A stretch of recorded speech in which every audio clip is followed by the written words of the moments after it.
నన్ను మీరు మీ ఇంట్లోనే కాకుండా పంట పొలాలలో కూడా గమనించే ఉంటారు. నేను అన్ని పురుగులకు భిన్నంగా 8 కాళ్లు కలిగి ఉంటాను. అంతేకాకుండా అన్ని పురుగులకు ఉన్నట్లు మాకు స్పర్శవాహకాలు, రెక్కలు ఉండవు. మాలో దాదాపుగా 40,000 జాతులు ఉన్నాయి. నేను మీ పంట పొలాల్లో ఉంటూ చిన్న పరిమాణం నుండి ఓ మాదిరి పరిమాణంలో ఉండే రెక్కల పురుగులు, దోమలు, ఈగల వంటి హాని చేసే పురుగులను తింటాను. నేను జిగురుగా ఉండే గూడును అల్లుకొని ఉంటాను. ఏదైనా పురుగు నా గూడులో చిక్కుకుంటే నేను దానిని నా దారాలతో చుట్టి నా నోటి భాగాలను ఆ పురుగులోనికి జొనిపి జీవ పదార్థాన్ని పీల్చి వాటిని నిర్జీవం చేస్తాను. నేను 200 నుండి 400 గ్రుడ్లను గ్రుడ్ల సంచులలో పెట్టి వాటిని చెట్ల మీద కాని నా పొత్తికడుపు భాగాన కాని ఉంచుతాను.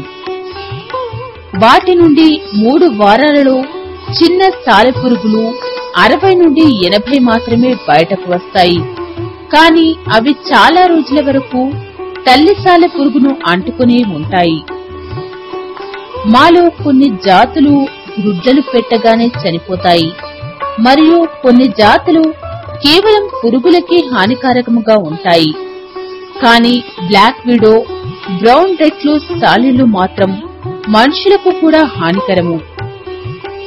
తోడీలు సాలీడు, లైనక్ సాలీడు, 4 దవడల సాలీడు, దూకే సాలీడు, పొట్టి సాలీడు, ఆర్బ్ సాలీడు జాతులు మొక్కలు నాశించి హాని చేసే పురుగులను తిని మేలు చేస్తాయి. మీ పొలాల్లో పరిరక్షించుకోవాలంటే క్రిందపడి ఎండిపోయిన ఆకులను మొక్కల దగ్గరకు చేర్చితే నేను అక్కడ నివసించి నా సంతతిని పెంచుకుంటాను. నేను ఎంత ఎక్కువగా పురుగులను తింటే అంత ఎక్కువగా నా సంతతిని పెంచుకోగలను. నా సంతానోత్పత్తి నా ఆహారము, సహజావరణము మరియు వాతావరణం పైన ఆధారపడి ఉంటుంది. రసాయన పురుగు మందుల వలన నేను తేలికగా చనిపోతాను. కాబట్టి నా ఉనికిని గమనించినట్లయితే మీరు పురుగు మందులు వాడకూడదు.